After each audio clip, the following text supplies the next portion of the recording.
long time ago, more than 100 years ago, in fact, a man paced through the narrow, twisting streets of London, England. Each night he would leave his house at sunset and wander the streets until the morning came, imagining how it would feel to fly over the roofs of the city in the cold night air with a spirit flying beside him. He looked at the people around him and thought about good and evil, about sharing and taking, and about what it does to a person to be kind or unkind.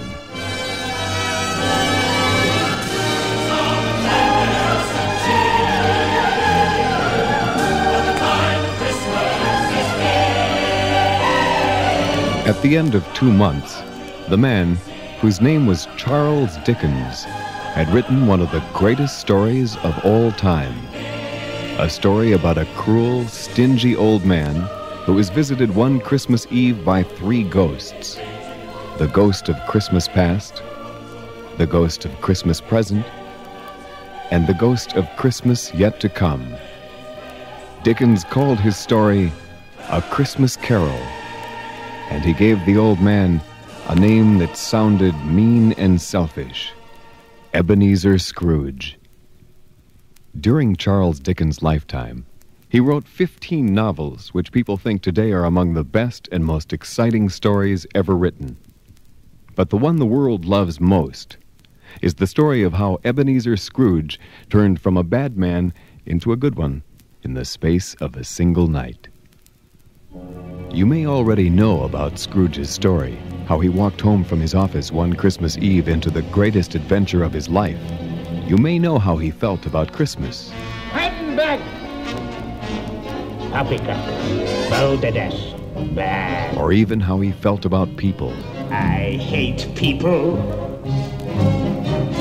I hate people. People are despicable creatures, loathsome, inexplicable creatures, good for nothing, kickable creatures. I hate people.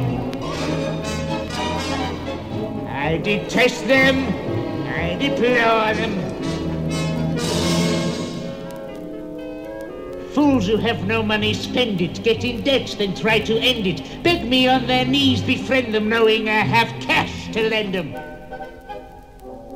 Soft-hearted me, hard-working me, clean-living, thrifty, and kind as can be.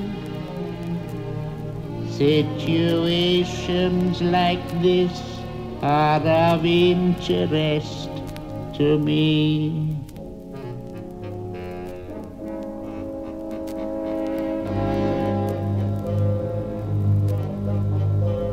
I hate people, I loathe people, I despise and abominate people. Life is full of cretinous wretches, earning what they're sweating at fetches, empty minds whose pettiness stretches further than I can see. Little wonder I hate people, and I don't care if they hate me.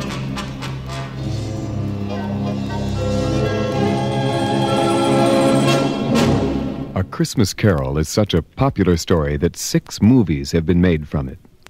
But the one that will be shown on television Monday, December 22nd, is different because it's a musical. It's very difficult to make a good musical. The songs have to be put in exactly the right places so they help the story instead of interrupting it. And each song has to tell you something about the person who is singing it. For example, The Ghost of Christmas Past, the first spirit to visit Scrooge on that magical Christmas Eve, takes him all the way back in time to the shop where he worked when he was young. The man who owned the store was named Mr. Fezziwig, and he was a round, jolly little man who loved Christmas or any other excuse to share a little happiness with friends. Scrooge and the ghost, both invisible, stand watching as Mr. Fezziwig sings his song, December the 25th. Of all the days in all the year that I'm familiar with, there's only one that's really fun. December the 25th. Correct. Ask anyone called Robinson or Brown or Jones or Smith their favorite day and they will say December the 25th. correct. December the 25th, my dears. December the 25th. The dearest day in all the year. December the 25th. Correct.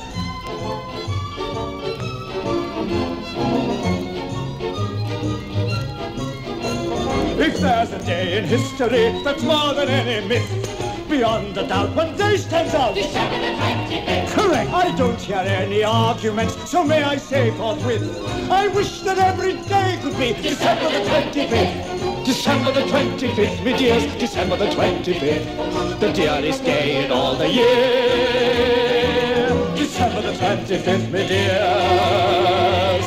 December the 25th, me dears. December the 25th, me dears.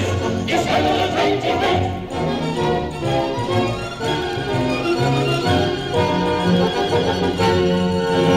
The Ghost of Christmas Past shows Scrooge how he changed from a happy young man into someone whose business was more important than his friends and loved ones, and finally into a bitter, stingy old miser with no friends at all. Ebenezer Scrooge! Scrooge awakes suddenly to find himself in his own bed, and when he looks into his sitting room, there, surrounded by a blaze of light, is a giant. The Ghost of Christmas Present. This ghost is very different from the first. He's happy and hearty, and unlike Scrooge, he likes life. I like life, here and now. Life and I made a mutual vow. Till I die, life and I, we'll both try to be better somehow. And if life were a woman, she would be my wife. Why? Why? Because I like life. That's all very well for you, but not for me. I hate life. Scrooge, you're an even bigger fool than I took you for. Now you listen to me. I like life. Well, go on. I like life. That's better. Life likes me. Life likes me. Good, good. I make life a perpetual spree. Perpetual spree. Eating food. Drinking wine. Thinking who'd like the privilege to dine me. I like drinking the drink I'm That's drinking. better, Scrooge. I like thinking the thoughts I'm thinking.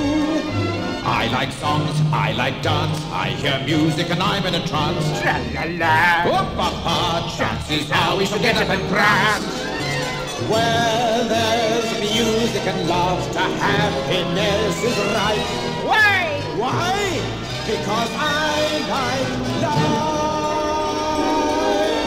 The ghost makes Scrooge hold on to his robe, and together they fly out over the sleeping city of London.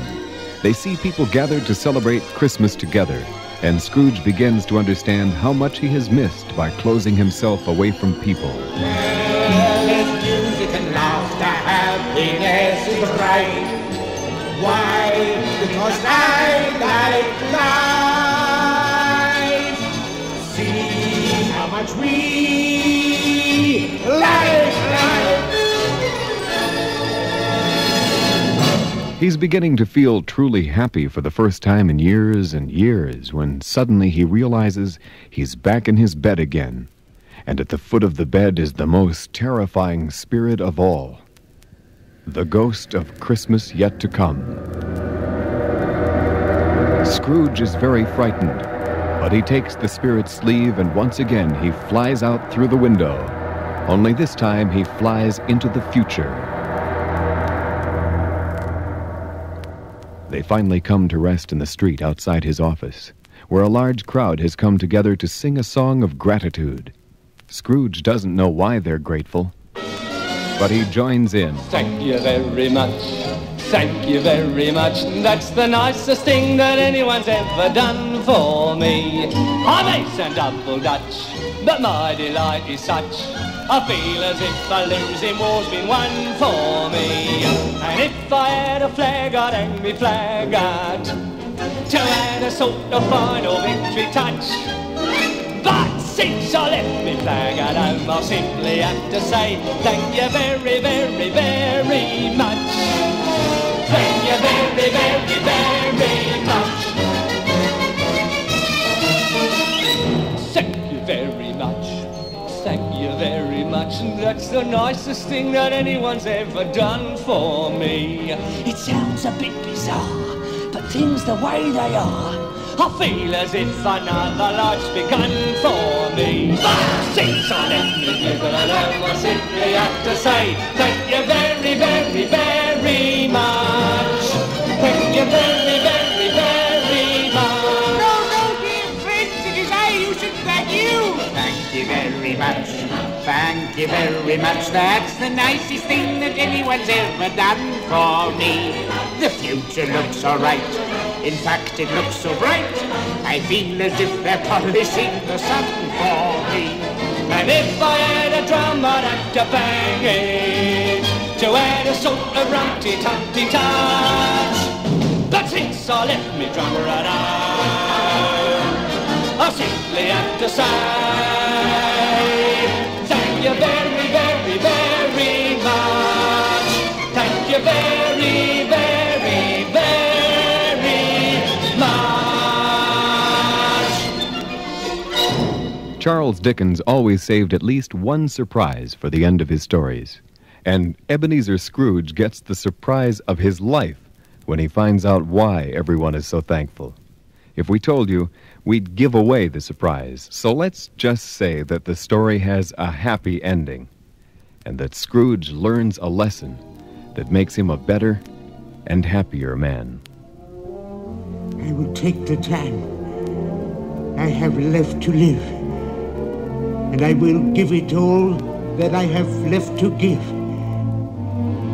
I will live my days for my fellow men, and I live in praise of that moment when I was able to begin again.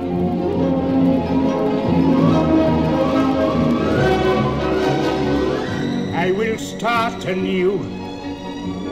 I will make amends, and I'll make quite certain that the story ends on a note of hope, on a strong amen. And I'll thank the world and remember when I was able to begin again.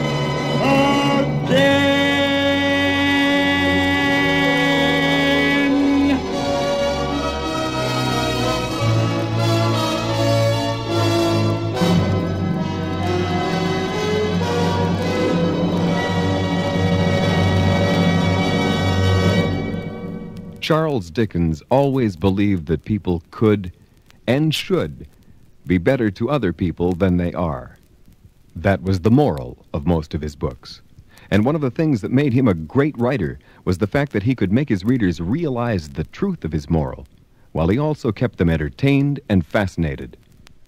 When you see Scrooge, you'll understand how he did it, how he made an exciting and classic story out of the transformation of Ebenezer Scrooge from an unhappy, lonely miser into a person who gave so much to others that the children of his neighborhood came to call him Father Christmas.